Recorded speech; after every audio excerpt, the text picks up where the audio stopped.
नमस्कार मंडळी, मन धागा धागा जोडते नवा या मालिकेच्या आजच्या भागात आज आपण बघणार आहोत. मंदिरात सार्थक त्याच्या सगळ्या गोष्टी गुरुजींकडे काढून देतो. गुरुजी आता सार्थकच्या त्या वस्तू सर्व देवीच्या पायाशी ठेवतात. ते बघून आदर्श सार्थकला म्हणत असतो की सार्थक, आज मानलं मी तुझ्या प्रेमाला आणि खरंच तुझ्या आनंदीवर खूप प्रेम आहे, परंतु आजपर्यंत समाज तुझ्या प्रेमाची परीक्षा बघत होता. आज देव सुद्धा तुझ्या प्रेमाची परीक्षा बघतोय आणि मला माहितीये की तुझा हा विश्वास आनंदीला नक्कीच बरा करेल. सार्थक म्हणत असतो की आनंदीसाठी जे काही करता येईल ते सगळं मी करेल, कारण आनंदीला असं हॉस्पिटलमध्ये आणि असं मरणाच्या दारात मी नाही बघू शकत. तर इकडे अण्णा जेव्हा डॉक्टरला विचारतात की आनंदी कशी आहे, तेव्हा डॉक्टर सांगतात की सॉरी, पण ती अजून कुठल्याही मेडिसिनला रिस्पॉन्स करत नाहीये. त्यामुळे सर्वजण फार टेन्शन मध्ये आलेले असतात. सार्थक आता देवीच्या मंदिरातली फरशी पुसत असतो आणि खूप कष्टाने तो हे सर्व करत असतो. तेव्हा तिथे जे गुरुजी असतात त्यांना सुद्धा सार्थकची दया येते आणि सार्थकसाठी देवीपुढे ते हात जोडतात आणि देवीला सांगत असतात की ह्या मुलाची इच्छाशक्ती आणि बायकोवर असलेलं त्याचं निस्सीम प्रेम बघून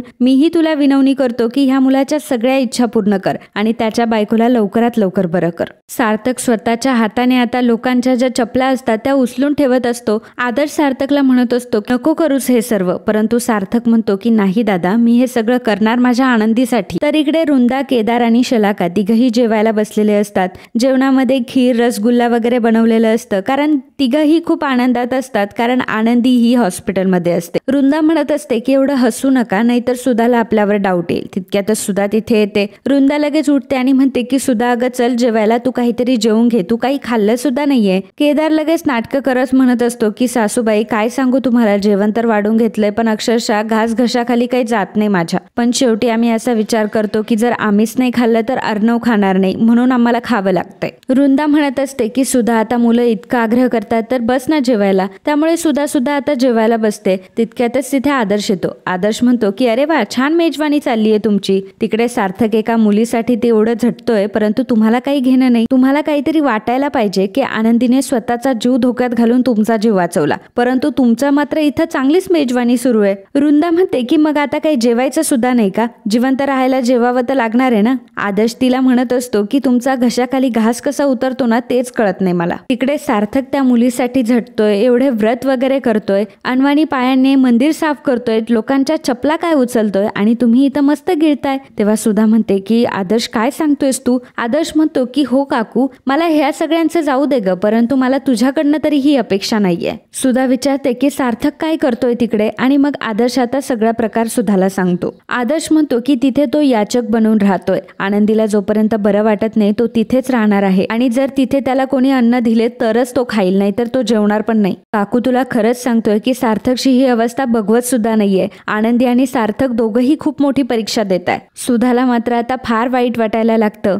तर इकडे मनोज लीनाला म्हणत असतो की लीना हे घे एफडी. लीना म्हणते की अहो तुम्ही तर हे सानूच्या फ्युचरसाठी जपून ठेवलं होतं ना. तर मनोज म्हणत असतो की हो, परंतु आता सगळ्यात मला माझ्या बहिणीचा जीव इम्पॉर्टंट आहे, त्यामुळे तू हे घे आणि यातले पैसे तिथे दे, कारण तिथे लागतील हे सगळे पैसे. लीना म्हणते की अहो मग तुम्हीच नेऊन दे ना, त्यांना पण छान वाटेल. तर मनोज म्हणत असतो की नाही, मी जर दिले ना तर त्यांना असं वाटेल की मी मुद्दाम हे सगळं करतोय, त्यामुळे तू देऊ नये. लीना आता तिथून निघून जाते, परंतु मनोजच्या डोळ्यामध्ये बहिणीचं प्रेम मात्र स्पष्ट दिसत असतं. तर इकडे वृंदाला मात्र फार टेन्शन आलेलं असतं. केदार म्हणत असतो की काय सासूबाई, तुम्हाला सार्थक उपाशी आहे म्हणून टेन्शन वगैरे आलं की काय. वृंदा म्हणते की तो सार्थक उपाशी राहू नाही तर शिळपाक खाऊ, मला काही टेन्शन येणार नाही, परंतु मला टेन्शन या गोष्टीचं येतंय की जर आनंदी वाचली तर या घरात मात्र तिचा उदो उदो होईल. असं अजिबात होता कामा नये. आपल्याला काहीही करून आता पुढचं पाऊल उचलावंच लागणार. आनंदी जर ह्या घरामध्ये आली तर तिचा उदो उदो होईल आणि सुधा तर मात्र तिला डोक्यावर घेऊन नाचेल, कारण तिच्या नवऱ्याचा जीव वाचवलाय ना तिने. तर इकडे सार्थक बाकीच्या याचकांप्रमाणे त्यांच्या लाईनमध्ये बसलेला असतो आणि ताटात जे कोणी काही वाढत असतं ते खाण्याचा प्रयत्न करत असतो. तितक्यातच तिथे आदर्श येतो आणि सार्थकला म्हणतो की नाही सार्थक, तू हे सगळं खाऊ नकोस, मी तुझ्यासाठी डबा आणलाय. तेव्हा सार्थक म्हणतो की नाही, या सर्वांप्रमाणे मी सुद्धा याचक आहे आणि इथे जे भेटेल तेच मी खाईन. आदर्श सार्थकला म्हणत असतो की परंतु अरे सुधा काकूने खूप प्रेमाने हे पाठवलंय आणि तिने सांगितलं की सार्थकला आईच्या हातचंच जेवण दे म्हणून.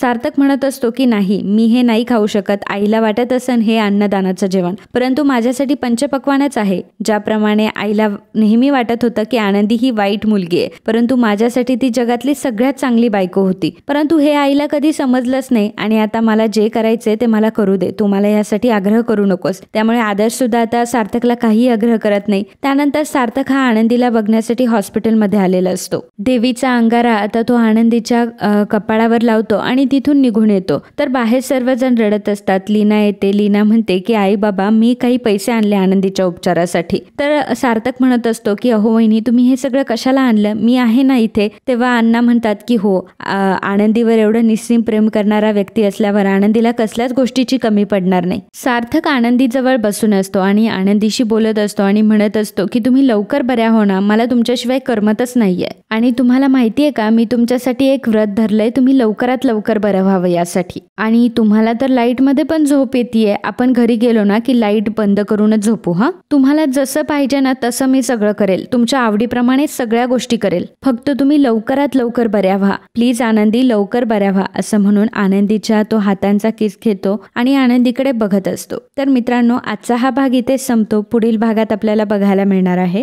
गुरुजी सार्थकला सांगतात की सार्थक, तुला आज एका तुझ्या अवयवाचा त्याग करावा लागणार आहे, तुला आज एका पायावर उभं राहून देवीची सेवा करायची आहे. तेव्हा सार्थक लगेचच तयार होतो आणि म्हणतो की आनंदीसाठी मी काहीही करायला तयार आहे. लगेचच आता एका फडक्याने त्याचा एक पाय बांधतो आणि एका पायावर उभा राहतो. आणि आता एका पायावर सार्थक आता देवीच्या मंदिराची साफसफाई करत असतो. जेव्हा झाडू तो हातामध्ये घेतो तेव्हा त्याचा तोल जातो आणि सार्थक जोरात खाली पडतो. रेश्मा तिथेच असते. रेश्मा सार्थकला म्हणते की सार्थक जरा सांभाळून.